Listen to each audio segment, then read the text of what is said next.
Hola, mentes y cuerpos matemáticos.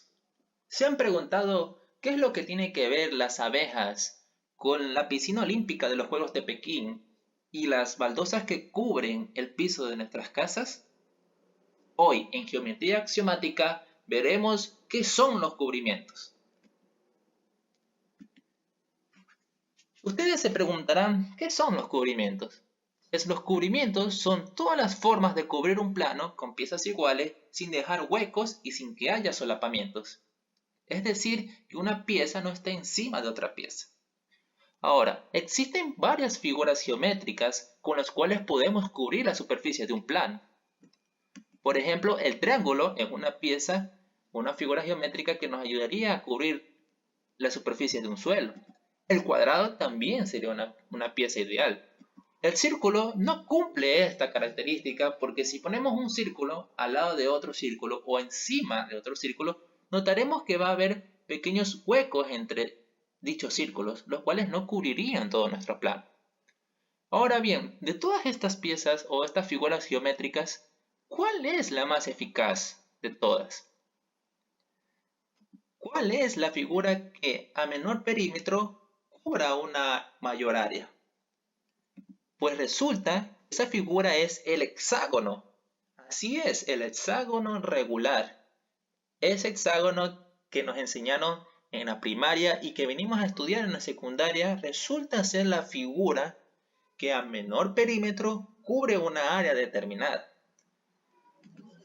Esto lo dijo Pappus de Alejandría en el año 300 y lo demostró Thomas Hay en 1999.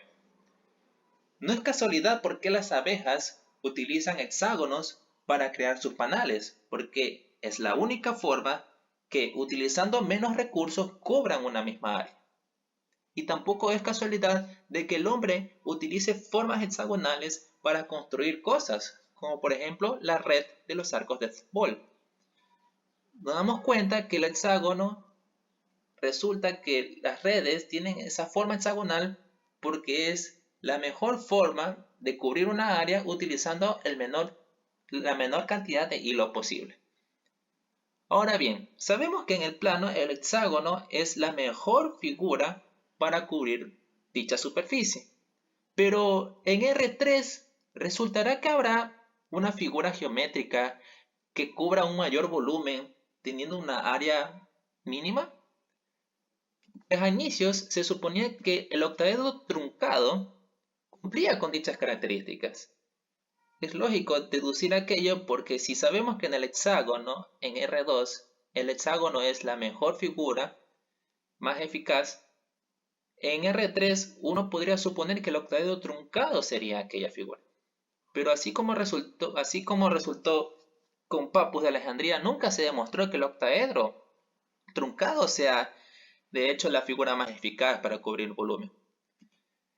Resulta que dos irlandeses, Weyler y Phelan, pusieron una estructura cuyo nombre se llama estructura de Weyler y Phelan, que resulta ser más eficaz que el octaedro truncado al momento de cubrir estos volúmenes.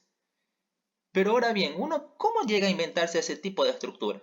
Pues resulta que estos irlandeses, Weyler y Phelan, son investigadores de las espumas. En las espumas encontraron una estructura similar a la que ellos plantean. Por eso, la piscina olímpica de los Juegos de Pekín, por querer asemejar o construir esa piscina de acuerdo a la natación, decidieron emplear la estructura de Weyler y Phelan para construir esa piscina. Entonces, como vemos hasta ahorita, la estructura de Weyler y Phelan es la estructura que mejor cubre un volumen teniendo una superficie limitada. Es claro que la geometría está en todos lados, como en las formas simples encontradas en las redes de las arañas, los hexágonos de los panales de abejas, círculos y polígonos que construyen las estructuras y superficies más hermosas e impresionantes. Pero la naturaleza parece poseer un especial interés con los hexágonos, pues se los puede apreciar en los panales de las abejas, rocas, estructuras marinas e incluso en los ojos de insectos. Es claro que esto no es una coincidencia, existe un patrón detrás de todo esto. Como se mencionó anteriormente, Existen varios candidatos para cubrir el plano en su totalidad sin dejar espacios entre las figuras. Un experimento sencillo permite ilustrar que los hexágonos son los mejores candidatos para los cubrimientos. En primer lugar, se hacen burbujas con jabón y agua. Luego se las coloca en una superficie plana por medio de una pajilla de plástico. Dos burbujas de igual tamaño determinan una intersección plana. Al añadir una tercera, se tiene que las intersecciones determinan 120 grados. Colocando nuevamente otra burbuja, se tiene 120 grados en cada punto de intersección, exactamente el mismo ángulo que definen los hexágonos en sus vértices, lo cual se vuelve más notorio al tener mayor cantidad de burbujas. En el siglo XIX, el físico Joseph Plateau enunció sus leyes que describen la estructura de las burbujas de jabón en las espumas. Además calculó que las uniones de 120 grados son los arreglos mecánicamente más estables, donde las fuerzas están en equilibrio. Esa es la razón por la que las burbujas forman patrones hexagonales. Aquello no únicamente minimiza el perímetro de la figura, sino que también la tensión superficial de las burbujas es la más estable en todas las direcciones.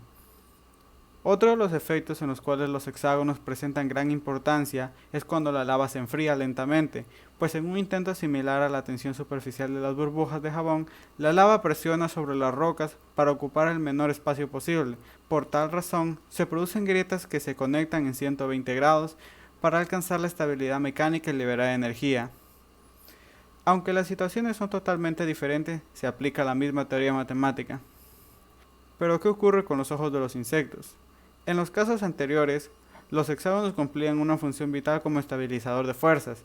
Para los insectos, la evolución es la clave, pues tener formas hexagonales en los ojos les permite tener una mayor cantidad de área sensible a la luz, al mismo tiempo que minimiza el material celular en los bordes de los mismos. Finalmente, las abejas son los insectos que más utilizan los hexágonos para construir y almacenar la miel de manera más eficiente. Pero la verdadera pregunta es, ¿la naturaleza sigue las reglas de las matemáticas o las matemáticas las de la naturaleza? Muchas gracias por ver el video.